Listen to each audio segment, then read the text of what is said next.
اسی طرح سلف صالحین جو ہیں وہ بھی اللہ کو پکارتے ہیں. امت کے جو نیک لوگ ہیں ان میں سب سے پہلے صحابہ کرام ہیں. وہ سب سے بڑھ کر اللہ تعالیٰ کو جاننے والے تھے، اللہ تعالیٰ کی معرفت رکھتے تھے، وہ اللہ کے رسول کو جاننے والے تھے، وہ دین میں سب سے زیادہ بصیرت رکھتے تھے اور سب سے زیادہ دعا کرنے کے ادب آداب سے واقف تھے کہ کیسے دعا کی جاتی ہے. ہم دیکھتے ہیں کہ عمر بن خطاب رضی اللہ عنہ دعا کے ذریعے اپنے دشمن کے خلاف فتح طلب کرتے تھے، اور یہ دعا ان کے لشکروں میں سے عظیم لشکر تھا. کہتے ہیں نا کہ اللہ تعالیٰ کے لشکر ہیں، جیسے سکینت بھی اللہ کے لشکروں میں سے ایک لشکر ہے، تو وہ دعا کو بھی اللہ کا ایک لشکر سمجھتے تھے. وہ اپنے ساتھیوں سے کہا کرتے تھے، تم کثرت تعداد کی بنیاد پر فتح نہیں دیے جاتے، بلکہ تمہاری مدد آسمان سے کی جاتی ہے. اللہ تمہاری مدد کرتا ہے، یعنی تمہاری دعائیں سنتا ہے. اسی طرح عبداللہ بن زبیر کے بارے میں آتا ہے، وہ کہتے ہیں کہ جمل کی جنگ کے موقع پر جب زبیر رضی اللہ عنہ کھڑے ہوئے تو مجھے بلایا. میں ان کے پہلو میں جا کر کھڑا ہو گیا. بیٹے ہیں ان کے. انہوں نے کہا، بیٹا آج کی لڑائی میں ظالم مارا جائے گا یا مظلوم؟ میں سمجھتا ہوں کہ آج میں مظلوم قتل کیا جاؤں گا، اور مجھے سب سے بڑی فکر اپنے قرضوں کی ہے. کیا تمہیں بھی کچھ اندازہ ہے کہ قرض ادا کرنے کے بعد ہمارا کچھ مال بچ سکے گا؟ پھر انہوں نے کہا، بیٹے ہمارا مال فروخت کر کے اس سے قرض ادا کر دینا. کہنے لگے، بیٹا اگر قرض ادا کرنے سے عاجز ہو جاؤ تو میرے مولا سے اس میں مدد چاہنا، کام نہ ہو تو اللہ سے مدد چاہنا. عبداللہ نے بیان کیا کہ اللہ کی قسم، ان کے بیٹے کہتے ہیں، اللہ کی قسم میں ان کی بات اس وقت نہ سمجھ سکا. میں نے پوچھا، اے میرے بابا، من مولا کا، آپ کا مولا کون ہے؟ قال اللہ. کہنے لگے، اللہ. عبداللہ کہتے ہیں، اللہ کی قسم قرض ادا کرنے میں جب بھی دشواری پیش آئی میں نے اسی طرح دعا کی، یا مولا زبیر، ہے زبیر کے مولا، اقض عنہ دینہ، آپ ان کی طرف سے قرض ادا کر دیجیے، اس کا بندوبست کر دیجیے. اور ادائیگی کی کوئی نہ کوئی صورت پیدا ہو جاتی تھی، دعا قبول ہو جاتی. سفیان ثوری کہا کرتے تھے، اے وہ ذات جس کو اپنے تمام بندوں میں سے وہ انسان سب سے زیادہ محبوب ہے جو اس سے مانگے تو کثرت سے مانگے، یعنی اللہ تعالیٰ کو وہ شخص زیادہ پیارا ہے جو زیادہ دعائیں کرتا ہے. اے وہ ذات جس کو اپنے تمام بندوں میں سے وہ انسان سب سے زیادہ ناپسند ہے جو اس سے نہیں مانگتا، کیونکہ جو انسان دعا نہیں کرتا اللہ تعالیٰ اس سے ناراض ہوتا ہے. اور تیرے سوا کوئی بھی ایسا نہیں ہے اے میرے رب. کیا مطلب؟ کوئی بھی اور ایسا نہیں. اگر کسی سے بھی انسان ایک سے زیادہ دفعہ کچھ مانگ لے تو وہ ناراض ہو جاتا ہے، اور نہ مانگے تو خوش رہتے ہیں. ایون ماں باپ بھی آپ دیکھیں، اگر بچے ایک دفعہ کچھ مانگے تو کہ اچھا بیٹا لے لو، پھر دوسری دفعہ پھر مانگے تو ایک دن آتا ہے کہ ماں باپ بھی کہتے کہ تم کب تک مانگتے رہو گے، اپنا بندوبست خود کرو. لیکن اللہ سبحانہ وتعالیٰ کبھی ایسا نہیں کہتے کہ کب تک تم مجھ سے دعائیں کرتے رہو گے. وہ پسند کرتے ہیں کہ بندہ دعا کرتا رہے. اور بعض لوگوں کو تو دعا میں ایسا لطف آتا ہے، اللہ تعالیٰ سے مناجات کرنے میں، اللہ تعالیٰ کو پکارنے میں، اللہ تعالیٰ کے آگے ہاتھ پھیلانے میں، اللہ تعالیٰ کی طرف رجوع کرنے میں ایسی لذت آتی ہے کہ ان کی یہ لذت اس چیز کی لذت سے بھی بڑھ جاتی جو وہ مانگ رہے ہوتے ہیں. تو اس لیے کبھی بھی انسان مانگنے سے دور نہ رہے، مانگتا رہے. صرف بڑی حاجتیں نہیں، بڑے مسائل نہیں، چھوٹی چھوٹی چیزیں بھی. لیس بن سعد کہتے ہیں کہ ابو حازم کہا کرتے تھے، مجھے نمک بھی چاہیے تو میں اپنی دعاؤں میں اللہ سے مانگتا ہوں کہ مجھے نمک چاہیے. نمک سب سے چھوٹی چیز ہوتی ہے نا. اور پھر اسی طرح بعض سلف صالحین اپنی نمازوں میں اللہ تعالیٰ سے اپنی تمام ضروریات مانگتے تھے، یعنی چھوٹی بڑی سب، یہاں تک کہ آٹے میں ڈالا جانے والا نمک، بکری کا چارہ، گھاس بھی اللہ سے مانگتے تھے. چھوٹی چھوٹی چیزیں بھی ایک تعلق کو ظاہر کرتا ہے نا یہ، اور اس بات کے یقین کو ظاہر کرتا ہے کہ وہی دیتا ہے. یہ چھوٹی چیزیں بھی وہی دیتا ہے، اگرچہ اسباب ہے دنیا میں لیکن اصل میں پیچھے اسی کا ہاتھ ہے. حضرت عائشہ کہا کرتی تھی، سب کچھ اللہ سے مانگو، یہاں تک کہ جوتے کا تسمہ بھی اللہ سے مانگو، کیونکہ اگر اللہ میسر نہ کرے تو وہ کبھی میسر نہ ہو. اللہ نہ دے تو کبھی نہیں ملتا، چاہے چھوٹی سی چیز ہی کیوں نہ ہو. یاد رکھیے دعا کی قبولیت کے کچھ درجات ہیں، یعنی ہم سب مانگتے ہیں، پیغمبروں نے مانگا، ابھی تک ہم نے دیکھا کہ سب مانگ رہے ہیں اور دعائیں قبول بھی ہو رہی ہیں. تو اس کے کچھ درجات ہیں، لیولز ہیں.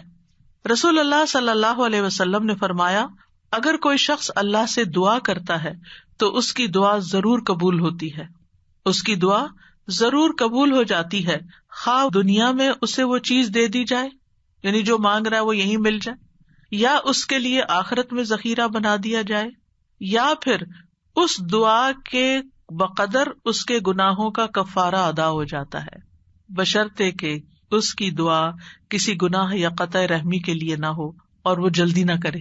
تو 3 چیزیں ہو گئی، یا وہی چیز مل گئی جو مانگی، یا پھر آخرت کے لیے جمع ہو گئی کہ وہاں بدلہ ملے گا، یا پھر دنیا میں کیے جانے والے گناہوں کا کفارہ ہو گیا. بعض اوقات انسان اللہ کی نافرمانی کے کچھ کام کر رہا ہوتا ہے، مثلا نماز کے لیے صبح وقت پہ نہ اٹھنا. کچھ لوگ روٹین میں ریگولرلی دیر سے فجر پڑھتے ہیں، رات کو دیر سے سوتے ہیں، صبح دیر سے اٹھتے ہیں. اگر ان کو سمجھایا جائے تو وہ کہتے ہیں ہم پڑھ تو لیتے ہیں نا، جب اٹھتے ہیں پڑھ لیتے ہیں. بھائی کبھی کبھار تو ایسا ہو جائے، لیکن روز کا یہ اگر کام ہو جائے تو یہ کوئی معمولی چیز ہے؟ یہ اللہ کی نافرمانی ہے.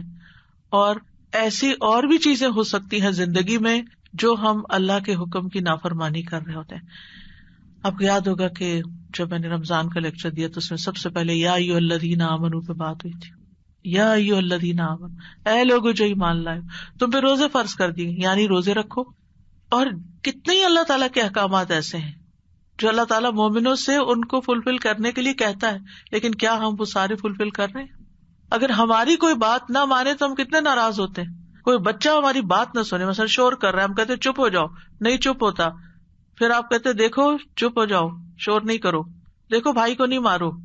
1 دفعہ 2 دفعہ 3 دفعہ، پھر اٹھ کے کیا کرتے ہیں؟ پھر لگانی پڑتی ہے نا. کیوں لگانی پڑتی ہے؟ تاکہ فساد ختم ہو، لڑائی ختم ہو. ویسے نہیں وہ مان رہا. ہمارا بھی یہی حال ہے. اللہ تعالیٰ ہمیں ڈھیل دیے رکھتے ہیں، یہ غلط کام نہیں کرو نہیں کرو نہیں کرو، مختلف چانسز ملتے رہتے ہیں، نہیں چھوڑتے. پھر اللہ تعالیٰ کسی مشکل میں ڈال دیتے ہیں، اب بندے بنو گے تم، اب آؤ گے میری طرف. پھر بندہ اللہ کی طرف رجوع کرتا ہے، پھر توبہ کرتا ہے، پھر معافیاں مانگتا ہے، پھر دعائیں کرتا ہے، پھر اللہ سبحانہ وتعالیٰ اس کی دعا سن لیتا ہے اور اس کے پچھلے گناہ معاف ہو چکے ہوتے ہیں. جب تک دعائیں کرتا رہتا ہے، وہ عبادت کی حالت میں ہوتا ہے نا، تو اس عبادت سے ان الحسنات یذہبن السیئات، گناہ جب معاف ہو جاتے ہیں، بندہ نکھر کے ٹھیک ہو جاتا ہے، پھر اس کی دنیا کی مشکل آسان ہو جاتی ہے اور آخرت میں بھی اس کی صفائی ہو چکی ہوتی ہے، گناہ کم ہو چکے ہوتے ہیں. ہمیں سمجھ نہیں آ رہی ہوتی کہ یہ ہمارے ساتھ کیا ہو رہا ہے، ہماری دعا کیوں نہیں قبول ہو رہی، لیکن وہ قبول ہو رہی ہوتی ہے. وہ کہیں اور کام کر رہی ہے، وہ کسی اور طریقے سے قبول ہو رہی ہے، وہ گناہوں کی معافی کا ذریعہ بن رہی ہے. اسی لیے دعا کا ایک طریقہ کیا ہے؟ صرف استغفار کرنا. جیسے نوح علیہ السلام نے کہا تھا فَقُلْتُ اسْتَغْفِرُوا رَبَّكُمْ إِنَّهُ كَانَ غَفَّارًا يُرْسِلِ السَّمَاءَ عَلَيْكُمْ مِدْرَارًا. قحط سالی ہو گئی، بارشیں رک گئی، استغفار کرو، بارشیں برسنے لگیں گی. تمہارے گناہوں کی وجہ سے رکی تھی، توبہ کر لو، پھر حالات اچھے ہو جائیں گے. سارے مل کے توبہ کرو، پوری قوم توبہ کرے. اسی لیے وہ صلاۃ الاستسقاء پڑھی جاتی ہے، سب مل کے دعا کرتے ہیں اللہ تعالیٰ سے. تو نبی صلی اللہ علیہ وسلم نے فرمایا بشرطے کہ اس کی دعا کسی گناہ یا قطع رحمی کے لیے نہ ہو اور وہ جلدی نہ کرے. صحابہ نے عرض کیا یا رسول اللہ جلدی سے کیا مراد ہے؟ آپ نے فرمایا یہ کہے کہ میں نے اللہ سے دعا کی لیکن اس نے قبول نہیں کی. یہ نہ کہے کبھی. بعض اوقات کوئی شخص اپنا مسئلہ بتاتا ہے نا اور اس کو حل یہ بتایا جاتا ہے دعا کرو، تو کہتے ہیں دعا تو بہت کی ہے، پھر اور کیا کرنا ہے؟ پھر بھی دعا ہی کرنی ہے، ابھی اور بھی کرنی ہے، ابھی کاؤنٹ پورا نہیں ہوا، ابھی ٹائم پورا نہیں ہوا. جب تک وہ ٹائم نہیں آتا تمہیں مانگتے چلے جانا ہے، مانگتے رہو، اسی میں فائدہ ہے. تمہیں نہیں پتا تمہارے لیے کتنا بڑا اجر اکٹھا ہو رہا ہے. اگر آج وہ قبول ہوگی نا، تم پھر مستی میں آ جاؤ، کیونکہ اللہ تعالیٰ کو زیادہ پتا ہے نا کہ اس بندے کو اگر میں نے یہ چیز دے دی اس کی تو آخرت خراب ہو جائے گی. آپ کو نہیں پتا ہوتا کہ آپ اگر اپنے بچے کو اس ایج میں گاڑی لے دیں گے تو وہ کیا کرے گا، اس ایج میں فلاں چیز دے دیں گے تو کیا کرے گا. حالانکہ آپ افورڈ کر سکتے ہیں، آپ اس کو دے سکتے ہیں، لیکن کیوں نہیں کوئی چیز دیتے اس وقت جب وہ مانگ رہا ہوتا ہے، آپ کی منتیں کر رہا ہوتا ہے، دائیں بائیں آگے پیچھے، دن رات آپ کے پیچھے بچے پڑ جاتے ہیں. مجھے یاد ہے کہ میرے ایک بچے کو جب فون چاہیے تھا تو پیچھا ہی نہیں چھوڑتا تھا، دن رات میرے پیچھے. تو میں نہیں دینا چاہتی تھی کہ ابھی وہ ایج نہیں میچورٹی کی کہ جس میں فون دیا جائے. تو کیا میں ظالم تھی؟ نہیں، اسی کی خاطر، اسی پر مہربانی اور اسی کے فائدے کی خاطر نہیں دینا چاہتی تھی. یہ تو ہم انسان ہیں کم عقل، چھوٹی سی عقل میں تھوڑی سی بات سمجھ جاتے ہیں کہ ابھی یہ چیز نہیں دینی. اسی طرح آپ کے گھر میں مثلاً کوئی شوگر کا پیشنٹ ہے، اس کا من پسند کھانا رکھا ہوا ہے لیکن آپ اس کو نہیں دیتے. کیوں نہیں دیتے؟ ایسا نہیں ہے کہ وہ ہے نہیں کھانا، سب کچھ ہے، لیکن اس لیے نہیں دیتے کہ وہ کھا کر بیمار ہوگا اور بیمار ہوگا، سخت نقصان ہو سکتا ہے، نہیں دینا. تو کیا اللہ تعالیٰ کو نہیں پتا کہ جو کچھ ہم مانگ رہے ہیں وہ ابھی ہمیں اس کو دینا ہے یا نہیں دینا، ابھی یہ کام ہو جانا چاہیے یا نہیں ہو جانا چاہیے؟ اس کو ہم سے زیادہ پتا ہے. وَلِلَّهِ الْمَثَلُ الْأَعْلَىٰ. اس لیے کوئی بھی اگر دعا قبول نہیں ہوتی، کوئی بات نہیں، موقع غنیمت جانے اللہ سے قریب ہونے کا، قریب تر ہوتے جانے کا، اسی میں خیر ہے، اسی میں بھلائی ہے. قَدْ جَعَلَ اللَّهُ لِكُلِّ شَيْءٍ قَدْرًا. اللہ نے ہر چیز کا ایک اندازہ رکھا ہے، وقت رکھا ہے، ایک ٹائم ہے، اس پر ہو جائے گا. اب یہ جو تین ہے قبولیت کے راستے، ان میں سے سب سے پہلا کہ کبھی اللہ تعالیٰ وہ چیز دے دیتا ہے جو ہم مانگتے ہیں. مثلاً ابراہیم علیہ السلام نے نیک بیٹا مانگا تھا، ربی حبلی من الصالحین. انہوں نے صرف بیٹا نہیں مانگا، کہا ربی حبلی من الصالحین، اللہ مجھے نیک بیٹا دے. کتنی عقل مند تھے نا. ہم جب کوئی چیز مانگتے ہیں تو بس کہتے ہیں کچھ مل جائے، بس جو بھی مل جائے لے لیں گے. نہیں، کوالٹی والی چیز مانگے، اللہ سب کچھ دے سکتا ہے. تو اللہ تعالیٰ نے کیا کیا، فبشرناہ بغلام حلیم. تو ہم نے اسے ایک بہت بردبار لڑکے کی، بہت ٹالرنٹ، بہت ہمبل، بہت اچھے اخلاق والے بچے کی خوشخبری دی. آپ دیکھیں کہ ہم حلم اور برداشت کو نیکی نہیں عام طور پہ سمجھتے کہ یہ بھی کوئی نیکی، حالانکہ یہ نیکیوں کی بنیاد بن جاتی. جس بندے کے اندر ٹالرنس ہوتی ہے، وہ دوسرے کی بات سن کے برداشت کر جاتا ہے، وہ وار سہ جاتا ہے، وہ شوق برداشت کر لیتا ہے. تو کتنی بڑی کوالٹی، کتنی بڑی خوبی کہ کوئی آپ کو اوفینڈ کر رہا ہے اور آپ اوفینڈ نہ ہو، اور اگر ہوں بھی تو آپ برداشت کر جائیں اور اپنے منہ سے کچھ نہ بولیں، ایک کان سے سونے دوسرے سے نکال دیں اور اس کو دل پر نہ لیں. کچھ لوگوں کا حال یہ ہوتا ہے کہ اگر چھوٹی سی بھی کوئی بات ان کو کہہ دے تو وہ ان کے اندر ایسی ہلچل مچاتی ہے کہ انہیں ہر چیز بھول جاتی ہے اور وہ وہی سوچے جاتے. یہ بھی اپنے آپ کو ٹارچر دینا ہے. جس نے وہ بات کی اس کو تو شاید خبر بھی نہ ہو، تو میٹھی نیند سو رہا ہو اور آپ خواہ مخواہ اپنے بستر پہ کروٹ بدل رہے ہیں. تو یہ کیا ہے؟ ریزسٹنس نہیں ہے آپ کے اندر، آپ ہر چیز لیے جا رہے ہیں اپنے اوپر. بھیا کیوں اپنے اوپر ہر چیز لیے جا رہے ہیں؟ پرے پھینکے اس کو اٹھا کے کہ اس نے کہا، اس کا اخلاق، اس کی غلطی اسی پر، میں اپنے دل میں یہ نہیں سوچوں. اپنے آپ کو بول کے کہا کرے، آواز کا بھی ایک اثر ہوتا ہے. بولا کرے مجھے اس بات کو اب نہیں سوچنا، مجھے اس کو محسوس نہیں کرنا، مجھے اپنے دل میں نہیں رکھنا، اور پیٹرن بریک کر کے کچھ ایسی چیز پڑھے، کچھ ایسا کام کرے کہ بھول جائیں اس کو، اور نیکسٹ ٹائم وہ شخص سامنے آئے تو منہ بنا کے اور غصے کی آنکھوں سے مت دیکھیں، اچھے سے اسمائل کر کے دیکھیں، اچھے سے اسمائل کر کے بات کریں. آپ دیکھیں گے کہ وہ جو غصہ آیا بھی تھا نا وہ کہیں چلا جائے گا، لیکن ہم غصے کو پرورش دیتے ہیں، اس کی پرورش کرتے ہیں. کہا تھا نا اس نے، اب میں نے اس کے ساتھ یہ کرا، اندر ہی کھچڑی پکاتے رہتے ہیں، اور جب وہ شخص سامنے آتا ہے تو کوئی نہ کوئی سخت لفظ بول جاتے ہیں کیونکہ ہم بدلہ لینا چاہ رہے ہوتے. اب کیا ہے، آپ نے تو ایک لفظ بولا، ہو سکتا ہے وہ 10 اور بول دے. آپ بتائیں کیا کریں گے؟ مسئلہ تو حل نہیں ہوا، مسئلہ تو وہیں کھڑا رہا، پریشانی تو وہیں رہی، تو کیا فائدہ ہوا؟ تو اس لیے یہ حلم کی کوالٹی جو ہے، یہ برداشت کی کوالٹی جو ہے، بہت بڑی خوبی ہے. اور آپ دیکھیے کہ اگر آپ کے بچے کے اندر یہ ہے نا تو آپ بڑی خوش قسمت پیرنٹ ہیں کہ آپ اس کو ڈانٹ رہے ہیں، آپ اس کو سنا رہے ہیں اور وہ آگے سے آپ کو جواب نہیں دیتا. کتنے خوش قسمت ہیں آپ کہ آپ کا بچہ آپ کی ڈانٹ سن لیتا ہے، آپ کا بچہ آپ کا غصہ برداشت کر جاتا ہے اور پھر بھی آپ کے ساتھ اچھا سلوک کرتا ہے. یہ کوئی چھوٹی نعمت ہے، یہ ہے نیک ہونا، یہ نیکی کی علامت ہے. انہوں نے کہا اللہ نیک بچہ چاہیے، اللہ نے کہا اچھا یہ حلیم بچہ لے لو، حلم والا ہے. اسی لیے تو جب انہوں نے کہا آؤ میں تمہیں ذبح کرتا ہوں تو وہ حاضر ہو گئے. ٹھیک ہے ذبح بھی کر لیں. آج آپ دیکھیں کہ بعض اوقات ہمارے بچے دنیاوی لحاظ سے بڑے کامیاب ہوتے، لیکن ایک چھوٹی سی بات ان کو کہہ دیں تو وہ اتنے زیادہ اوفینڈ ہو جاتے ہیں. تو وہ آنکھوں کی ٹھنڈک تو نہ ہوئے نا، صرف ان کی دنیاوی کامیابیاں، وہ تو ان کے اپنے لیے ہیں دنیاوی کامیابیاں. ٹھیک ہے ماں باپ کو بھی نیک نامی سے کچھ حصہ مل جاتا ہے، لیکن ماں باپ کی آنکھوں کی ٹھنڈک اولاد کی نیکی ہوتی ہے. یہ جو ہم کہتے ہیں نا ربنا ہب لنا من ازواجنا وذریاتنا قرۃ اعین، تو ایک ایمان والے کے لیے آنکھوں کی ٹھنڈک اس میں ہوتی ہے کہ بچہ خیر اور بھلائی کے کتنے کام کرتا ہے. بہرحال ان کی دعا قبول ہو گئی. کبھی ایسا بھی ہوتا ہے کہ مانگی ہوئی چیز سے اللہ تعالیٰ زیادہ بہتر چیز آپ کو دے دیتا ہے. آپ کچھ اور مانگ رہے تھے، آپ کو مانگنا نہیں آ رہا تھا، اللہ تعالیٰ کو آپ پر پیار آیا، آپ نے چھوٹا مانگا، اللہ نے اس سے بڑھ کر آپ کو دے دیا. کئی دفعہ ہم کہتے ہیں نا کہ میں نے تو کبھی یہ سوچا بھی نہیں تھا، میں نے اتنا نہیں مانگا تھا. میرے ایک رشتے دار ہیں، اللہ نے ان کو بہت دیا، تو کبھی میری بات ہوتی ہے ان سے تو کہتے ہیں کہ میں نے اتنا نہیں مانگا تھا، میں نے اتنا نہیں مانگا تھا، اور اللہ تعالیٰ دیتا ہی چلا جا رہا ہے. تو ایسا بھی ہوتا ہے کہ بعض اوقات آپ والدین کے بڑے ہی فرما بردار ہوتے ہیں، ان کے دکھ درد کے ساتھی ہوتے ہیں، اور اللہ سبحانہ وتعالیٰ آپ کو صلہ رحمی کا ویسے بھی وعدہ ہے کہ جو رشتے جوڑے گا، جو ماں باپ کے ساتھ احسان کا برتاؤ کرے گا، رشتے جوڑے گا، تعلقات اچھے رکھے گا، اللہ تعالیٰ اس کی عمر اور رزق میں برکت عطا فرمائے گا. یہ رزق کے دروازوں میں سے ایک دروازہ ہے کہ تھوڑا بھی ہے تب بھی احسان کا معاملہ کرو، رشتے داروں کے ساتھ اپنے تعلقات اور ریلیشن شپ اچھے رکھو. تو اللہ سبحانہ تعالیٰ کبھی کبھی ہم کچھ مانگتے ہیں، اللہ تعالیٰ ہمیں اس سے بھی بہتر عطا کرتا ہے. آپ دیکھیں عمران کی بیوی نے کیا کہا تھا، ربی انی نذرت لک ما فی بطنی محررا، اللہ میں نے تیرے لیے اس کی نظر مانی ہے جو میرے پیٹ میں ہے، وہ آزاد ہوگا. فتقبل منی، آپ مجھ سے قبول کر لیں، انک انت السمیع العلیم، آپ سننے والے ہیں، سب کچھ جاننے والے ہیں. اور اب کیا ہوا، بیٹی پیدا ہو گئی. انہوں نے سمجھا کہ بیٹی کوئی اچھی چیز نہیں، بیٹا چاہیے تھا، خیال ان کا یہ تھا.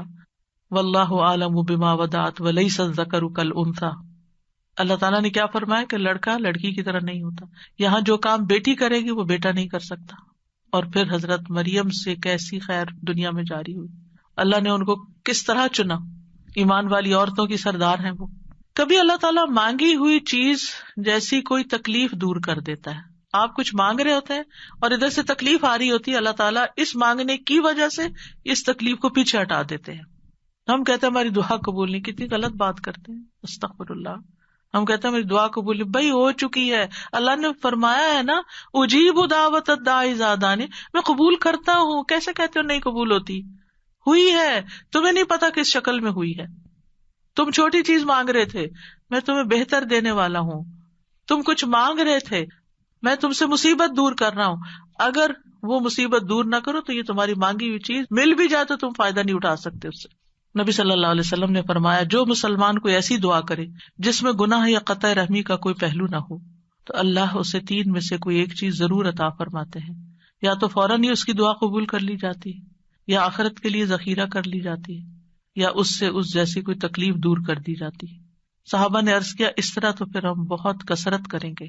آپ نے فرمایا اللہ اس سے بھی زیادہ کثرت والا ہے، یعنی آپ بہت مانگو گے تو اللہ تعالیٰ اس سے بھی زیادہ دے سکتا ہے، تمہارے مانگنے سے بھی زیادہ دے سکتا ہے.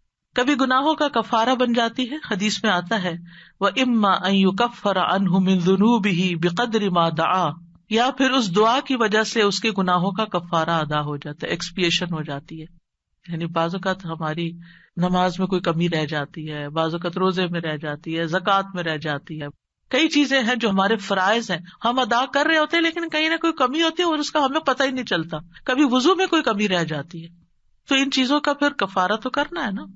تو پھر یہ دعائیں جو ہیں یہ اس کبھی کوتاہی کا بھی کفارہ کرتی ہیں. پھر یاد رکھیے کہ جو لوگ مایوس ہوتے ہیں اور اللہ سے مانگتے نہیں، مانگنا چھوڑ دیتے ہیں، تو اللہ تعالیٰ نے ایسے لوگوں کی مذمت بیان کی ہے. اگر وقتی طور پر وہ نہیں مل رہا جو آپ کے دل میں اٹکا ہوا ہے کہ یہی ملنا چاہیے، اور پھر آپ کو نہیں ملتا اور آپ دعا مانگنا چھوڑ دیتے ہیں، تو یہ طریقہ درست نہیں. وقال ربکم ادعونی استجب لکم، تمہارا رب فرماتا ہے مجھ سے دعا کرو میں تمہاری دعا قبول کروں گا. ان الذین یستکبرون عن عبادتی، بے شک جو لوگ میری عبادت سے تکبر کرتے ہیں، سیدخلون جہنم داخرین، وہ جہنم میں ضرور ذلیل و خوار ہو کے داخل ہوں گے.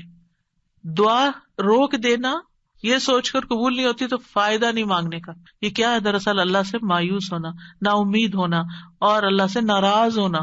تبھی تو آپ اس کو چھوڑ رہے ہیں، پھر آپ کہاں جائیں گے؟ تو اللہ تعالیٰ کو یہ چیز سخت ناپسند ہے. امام شوکانی رحمہ اللہ اس آیت کے بارے میں کہتے ہیں یہ آیت کریمہ اس بات پر دلالت کرتی ہے کہ دعا عبادت کا حصہ ہے، پس اللہ سبحانہ تعالیٰ نے اپنے بندوں کو حکم دیا ہے کہ وہ اس سے دعا مانگیں. یعنی دعا مانگنے کا حکم اللہ تعالیٰ نے دیا ہے.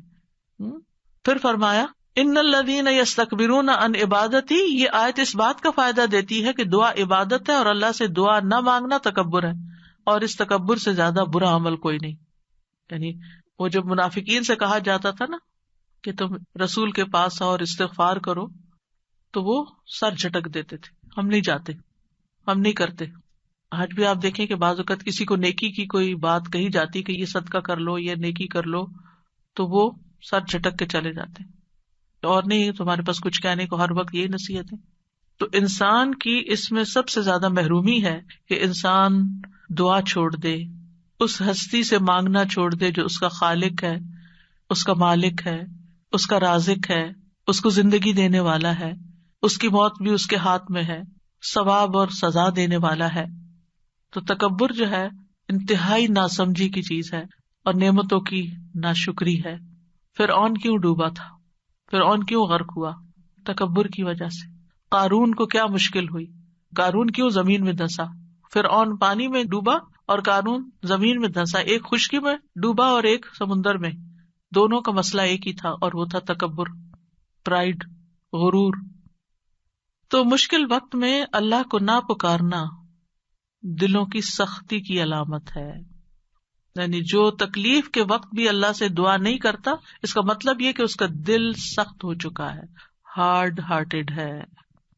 سورۃ الانعام میں اللہ تعالیٰ فرماتے ہیں فَلَوْلَا إِذْ جَاءَهُمْ بَأْسُنَا تَضَرَّعُوا، پھر جب ہمارا عذاب ان پر آیا تو انہوں نے عاجزی کیوں نہیں کی، دعائیں کیوں نہیں کی کہ اللہ اس عذاب کو ٹال دے؟ وَلَكِنْ قَسَتْ قُلُوبُهُمْ، لیکن ان کے دل سخت ہو گئے تھے۔ وَزَيَّنَ لَهُمُ الشَّيْطَانُ مَا كَانُوا يَعْمَلُونَ، اور شیطان نے ان کے لیے وہ سب خوشنما بنا دیا تھا جو وہ کیا کرتے تھے، ان کے اپنے عمل جو کہ obviously اللہ تعالیٰ کی ناراضگی کے تھے، وہ انہیں بڑے اچھے لگتے تھے اور سمجھتے تھے ہم بالکل ٹھیک کر رہے ہیں، ہم ٹھیک جا رہے ہیں۔ انسانوں میں سب سے زیادہ عبادت گزار کون تھا؟ اللہ کے رسول صلی اللہ علیہ وسلم۔ لیکن سب سے زیادہ ہمبلنس اور سب سے زیادہ دعائیں بھی آپ نے مانگی۔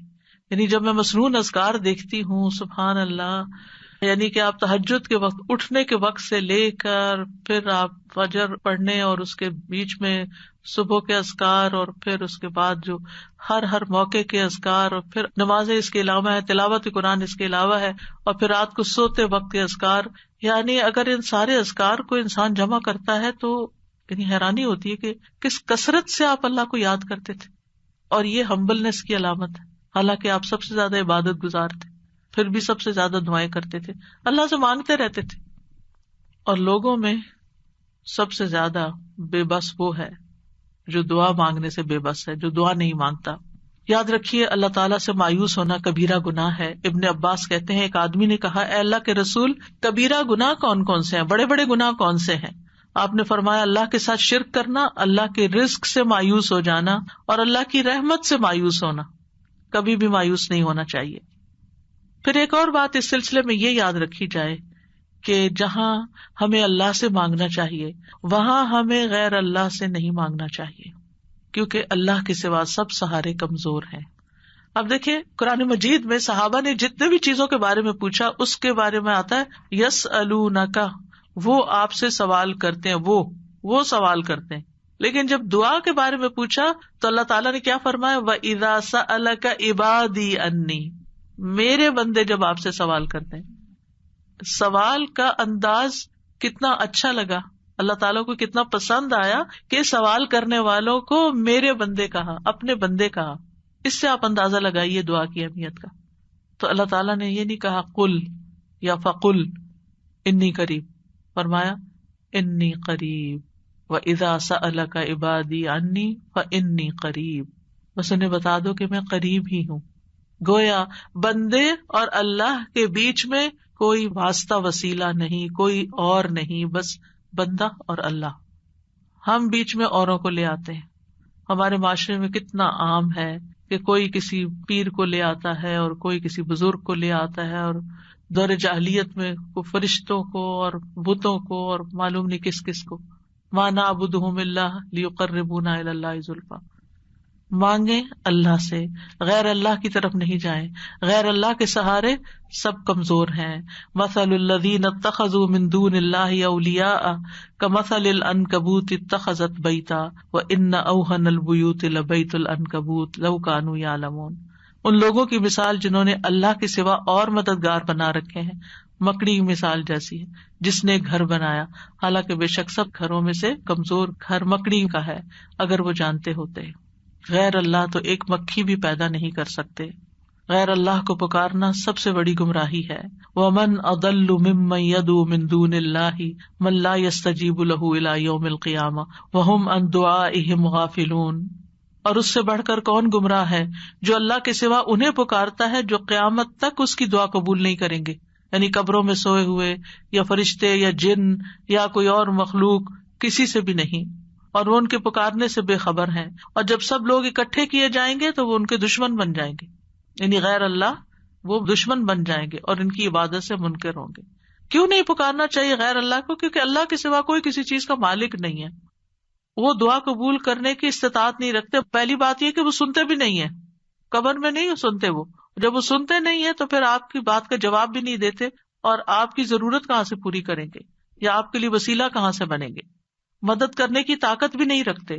سورۃ الاعراف میں آتا ہے والذین تدعون من دونہ لا یستطیعون نصرکم ولا انفسہم ینصرون، تم جنہیں اللہ کو چھوڑ کر پکارتے ہو نہ وہ تمہاری مدد کر سکتے ہیں اور نہ خود اپنی مدد ہی کے قابل ہیں، نہ وہ نفع دے سکتے ہیں نہ نقصان دور کر سکتے ہیں، نہ تکلیف کو ہٹا سکتے ہیں نہ اس کو بدل سکتے ہیں۔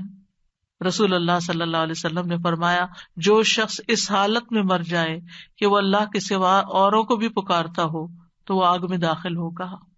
کتنی سخت بات ہے۔ کیسے لوگ کہتے ہیں یا علی یا پیر عبد القادر جیلانی اور یا پتہ نہیں کون کون، نہیں، اللہ کے سوا کسی کو نہیں پکارنا۔ تو بہرحال ہم سب کو اللہ ہی کی طرف رجوع کرنا ہے اور اللہ ہی سے دعا کرنا ہے۔ اللہ سبحانہ تعالیٰ سے دعا ہے کہ وہ ہمارے اس علم کو ہمارے سینوں میں محفوظ کر دے اور ہمیں اس عبادت کی توفیق عطا فرمائے اور ہم سے راضی ہو جائے اور ہماری خطائیں معاف کر دے۔ جی اساسی ایک سوال تھا اور ایک پھر کچھ جی ضرور تھی۔ سوال میں تو یہ تھا جیسے آپ نے بتایا دعا ہم اردو میں بھی مانگ سکتے ہیں، تو کیا جب ہم سجدے میں دعا مانگتے ہیں اس وقت بھی اردو میں مانگ سکتے ہیں یا نہیں؟ نہیں، سجدے میں، نماز کے سجدے میں نہیں، ویسے الگ سے سجدے میں پڑھ کے دعا کرنی تو وہ کر سکتے ہیں۔ اچھا، اوکے، جزاکم اللہ خیرا، سبحانک اللہم وبحمدک، اشہد ان لا الہ الا انت، استغفرک واتوب الیک۔ السلام علیکم ورحمۃ اللہ وبرکاتہ۔